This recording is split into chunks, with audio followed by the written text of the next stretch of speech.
Hello friends, welcome to my channel. இன்றைக்கி basic silk thread bangle design எப்படி பண்ணுறதுன்னு நம்ம பார்க்க போகிறோம். அதுக்கு தேவையானது ஃபஸ்ட்டு ஒரு notebook, long size notebook எடுத்துக்கோங்க. அதுக்கப்புறம் சில்க் த்ரெட்டு, நான் இன்றைக்கி பிங்க் கலர் சில்க் த்ரெட் எடுத்திருக்கேன். நெக்ஸ்ட்டு அதை ரேப் பண்ணுறதுக்கு பேங்கிளில் வந்து நான் 2 கட் பேங்கிளில் ஒரு பீஸ் எடுத்திருக்கேன். நெக்ஸ்ட்டு ஃபேப்ரிக் க்ளூ, ஏன்னா இதில் நம்ம வந்து எந்த மெட்டல்ஸுமே யூஸ் பண்ணல. ஸோ நார்மல் ஃபேப்ரிக் க்ளூவே நமக்கு ஓகே தான். Next scissor. நெக்ஸ்ட்டு இந்த சில்க் த்ரெட் பேங்கிளுக்கு வந்து நான் 2 ஸ்டோன்ஸ் யூஸ் பண்ண போகிறேன். ஒன்று திலகம் ஷேப்பு, ஒன்று வந்து ரவுண்ட் ஷேப்பு. ரெண்டுமே வந்து கிளாஸ் ஸ்டோன்ஸ் தான்.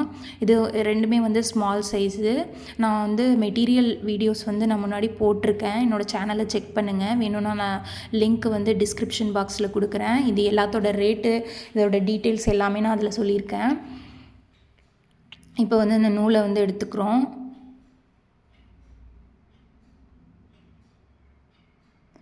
இந்த மாதிரி வந்து நம்ம நோட்டில் வந்து சைடில் வந்து ஒரு கையால் ஹோல்ட் பண்ணிக்கிட்டு ஒரு கையால் வந்து நம்ம வந்து சுற்ற ஆரம்பிக்கிறோம். இதில் வந்து ஒரு 30 ஸ்டாண்ட்ஸ் கிட்ட நீங்கள் வந்து சுற்றணும். நீங்கள் 30லேருந்து 50க்குள்ளே வச்சுக்கலாம். அது வந்து ஒவ்வொரு பேங்கிளோட சைஸை பொறுத்து மாறும். இப்போ நான் இதை ஃபுல்லாக ரேப் பண்ணிட்டேன். இதில் நான் ஒரு 40 ஸ்டாண்ட்ஸ் கிட்ட வந்து நான் வந்து சுற்றிருப்பேன். அதுக்கப்புறம் நடுவில் இதை வந்து நம்ம கட் பண்ணிக்கிறோம்.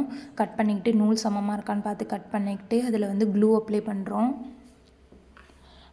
க்ளூ அப்ளை பண்ணிவிட்டு நம்ம அந்த பேங்கிளில் வந்து அதை வந்து ஸ்டிக் பண்ணிக்கிறோம். நல்லா காயட்டும். காஞ்சதும் அதில் வந்து கையில் வந்து ரைட் ஹேண்டில் வந்து நூல் இருக்கணும். லெஃப்ட் ஹேண்டில் பேங்கில் இது மாதிரி பிடிச்சிக்கிட்டு நம்ம வந்து சுற்ற ஆரம்பிக்கிறோம். நீங்கள் வந்து மாற்றி பிடிச்சிங்க அப்படின்னா எதிர்பக்கமாக சுற்ற ஆரம்பிச்சிருவீங்க. அப்புறம் உங்களுக்கு கை வலிக்கும். அதனால் நீங்கள் பார்த்துக்கோங்க. லெஃப்ட் ஹேண்டில் பேங்கிளும் ரைட் ஹேண்டில் வந்து நான் பிடிச்சிருக்கிற பொசிஷன்லேயே நூல் இருக்கா அப்படிங்கிறத நீங்கள் பார்த்துக்கோங்க. அப்போ தான் உங்களுக்கு கை வலிக்காது.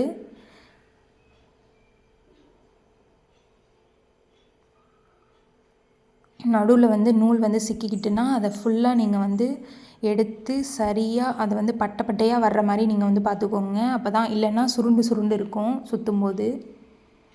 ஃபுல்லாக வந்து முடிஞ்சிருச்சு நூல். இந்த இடத்துல வந்து நம்ம சமமாக கட் பண்ணி விட்டுட்டு க்ளூ அப்ளை பண்ணி ஒட்டிக்கிறோம்.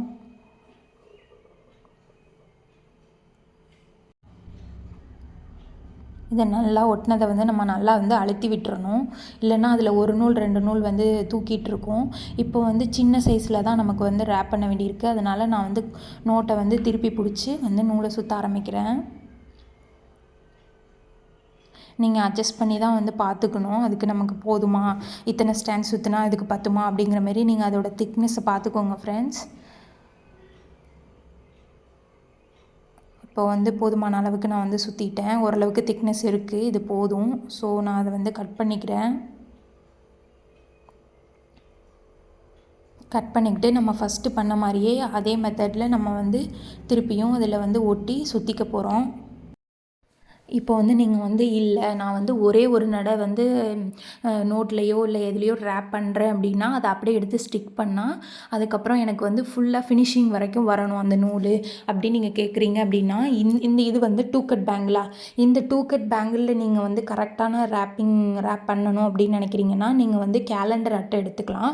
கேலண்டர் அட்டை எடுத்துகிட்டு அதில் வந்து சைடில் வந்து இதே மாதிரி நோட்டில் சுற்றின மாதிரியே சுற்றணும். ஆனால் 50 ஸ்டாண்ட்ஸ் வந்து நீங்கள் சுற்றிட்டு அதே மாதிரி நீங்கள் வந்து ஒட்டிக்கிட்டு நீங்கள் வந்து இதுமாதிரி சுற்றுனீங்கன்னா ஃபினிஷிங் கரெக்டாக வரும்.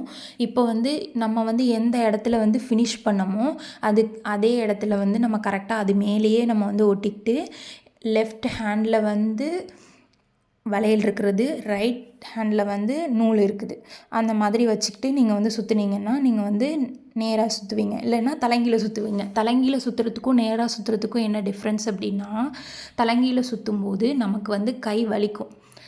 அதனால் நீங்கள் எனக்கு வந்து கை வலிக்கும். அதனால் நான் வந்து நேராக வச்சு தான் சுற்றுவேன். நீங்கள் வந்து இதை ட்ரை பண்ணி பாருங்கள். இது வந்து உங்களுக்கு செட் ஆனுச்சுன்னா இந்த மாதிரி சுற்றுங்க. இல்லை எனக்கு வந்து தலங்கீழ சுற்றினா தான் செட் ஆகுது அப்படின்னா அதேமாரி வச்சு சுற்றலாம். இப்போ வந்து இந்த பேங்கில் வந்து நம்ம வந்து ஃபினிஷ் பண்ண போகிறோம்.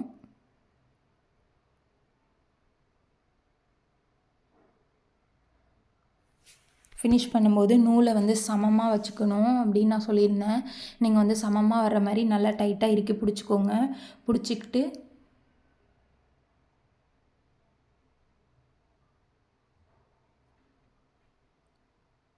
சிசரால் கட் பண்ணிக்கோங்க. க்ளூ வச்சு நம்ம வந்து இப்போ ஒட்டிடலாம்.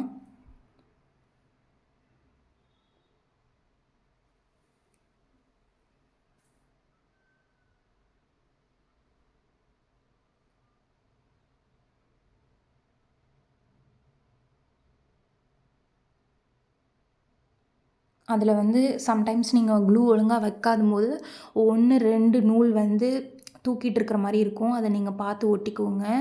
நெக்ஸ்ட்டு வந்து ஸ்டோன் வைக்கிறோம்.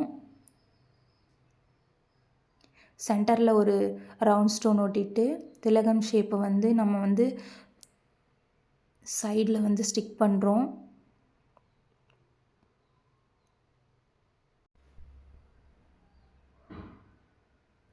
இப்போ நம்ம ஸ்டோன் ஒட்டி இருக்கிறதுக்கு எதிர் சைடில் கரெக்டாக பார்த்துக்குறோம். கரெக்டாக பார்த்து நம்ம கை வச்சுக்கிட்டு அதே இடத்துல இந்த மாதிரியே நம்ம வந்து ஸ்டோனை அதே டிசைனை வந்து நம்ம வந்து பண்ணுறோம்.